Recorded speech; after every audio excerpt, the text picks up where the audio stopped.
Sir Madras யூனிவர்சிட்டியில் ஏற்கனவே வேலை பார்த்துருப்பாங்க இல்லைங்க சார், அவங்களுக்கு வந்து பென்ஷன் பணம் தரணும், அதை கொடுங்க அப்படின்னு சொல்லிட்டு நீதிமன்றம் சொன்னதுக்கு அப்புறம் கூட நிதிச்சுமை காரணமா தமிழக அரசு தரல.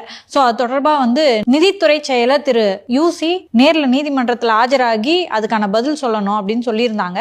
அந்த காசை தரேன்னு சொல்லிட்டாங்க போல இருக்கு. அப்படியெல்லாம் தருகிறேன் என்று அவர்கள் சொல்லவில்லை. அவர் பேர் உதயச்சந்திரன், யூசின்றது நான் வச்ச பேர். அப்படி பேரே யூசி ஆகிறது. ஐஸ்கிரீம்னு சொன்னால் அவருக்கு வேற பேர் இருக்கு, உதயச்சந்திரனே சுருக்கி செல்லமா யூசி. ஸோ நீதிமன்ற அவமதிப்பு வழக்கு அது. அதில் ஏற்கனவே கடந்த முறை வழக்கு விசாரணைக்கு வந்தபோது அதுவும் ஒரு வழக்கமாக அரசு வழக்கறிஞர்கள் ஏதாவது சொல்லி உருட்டுவாங்க. அதுவும் அதிகாரிகளுக்கு எந்த பிரச்சனை என்றாலும் அப்பாட்டகர் ரவீந்திரன் இந்த கௌசிகை மீறி தான் நீதிமன்றம் ஆக்ஷன் எடுக்கணும், குறுக்க போய் நின்றுப்பார். மற்றவனாவது பிரச்சனை விட்டுருவார், அதிகாரிகளுக்கு தான் போய் நின்றுவார் கொடுக்க. சார் நான் இருக்கேன் சார் அப்படின்ட்டு. மற்ற நீதிமன்றங்களில் செல்லுபடியாகும். நீதிபதி திரு ஆனந்த் வெங்கடேஷ் அவர்களின் நீதிமன்றத்தில் இது செல்லுபடியாக அவர் ஆர்டர்லேயே லிஸ்ட் பட்டார். மொத்தமாக டீச்சிங் ஸ்டாஃபுக்கு இவ்வளோ, நான் டீச்சிங் ஸ்டாஃபுக்கு இவ்வளோ, மொத்தம் 95 கோடி. என்னங்க இது? அவர் இதை அண்டர்ஸ்டாண்ட் பண்ணிட்டு இஷ்யூவை பார்க்குறாருன்னு நான் நினைக்கிறேன். 35 வருஷம் வேலை பார்த்து முடிச்சுட்டு பெரும்பாலான குடும்பங்கள் என்ன நிலைமையில் இருக்குன்னா, பொண்ணு கல்யாணம் பண்ணணும், பையனு கல்யாணம் பண்ணணும், வீட்டுக்கடன் அடைக்கணும்.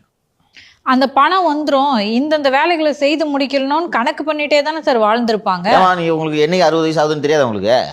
இந்த டேட்டில் வருது, இதை வச்சு இப்படி பண்ணலாம், இதை வச்சு இப்படி பண்ணலான்ட்டு இன்னும் சில பேர் அதை வச்சு செட்டில் பண்ணலான்னு கடன், அதிக வட்டிக்கு கடன்லாம் வாங்கியிருப்பாங்க.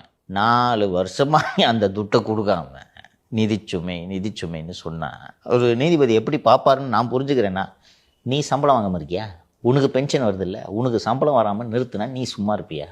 அப்போ அங்கே இந்த இன்னொன்று, அவர்களெல்லாம் இந்த சமூகத்துக்கு கல்வி பயிற்றுவித்தவர்கள். அவங்க இந்த சமூகம் தெருவில் விடுறதுன்றது என்ன மாதிரி சொசைட்டி? நம்ம இப்படி தான் ஒரு ஜட்ஜு பார்ப்பார், ஜஸ்டிஸ் ஆனந்த் வெங்கடேஷ் பார்ப்பாருன்னு நான் அவரை புரிந்த வரையில் சொல்கிறேன். அதனால தான் சும்மா அர்ஜென்ட்டு ஓகேவா கொடுத்துட்றீங்களா 2 மாதத்தில் ரைட்டுங்கன்னு விட்டானா, இவங்க கடைசி வரைக்கும் கொடுக்க மாட்டாங்கன்னு தெரிஞ்சால் பாஸ் இந்த வீட்டில் மட்டும் அதை கூட்டினார் சொல் அப்படின்னு சொல்லிட்டாங்க. இப்போ யூசி போய் அங்கே என்ன சொல்ல முடியும்? இப்போது வேறு வழி இல்லாமல் கம்ப்ளைண்ட் பண்ணி தான் ஆகணும், கொடுக்கணும் இல்லையா? அப்படி கொடுக்கல, யூனிவர்சிட்டியோட கார்பஸ் ஃபண்ட்லேருந்து எடுத்து கொடுக்குறாங்க.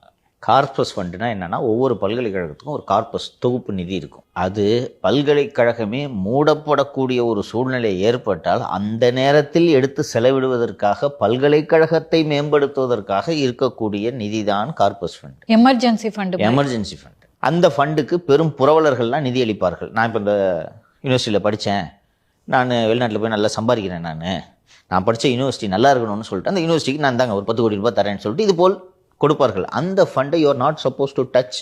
இன்னைக்கு செனட் மீட்டிங் வச்சுருக்காங்க. அந்த செனட் என்பது அந்த பல்கலைக்கழகத்தை நிர்வாகம் செய்யக்கூடியது. அந்த செனட்டு சேர்ந்து பாவங்க அவர் யூசி இப்போ அங்கே நிற்கிறார்,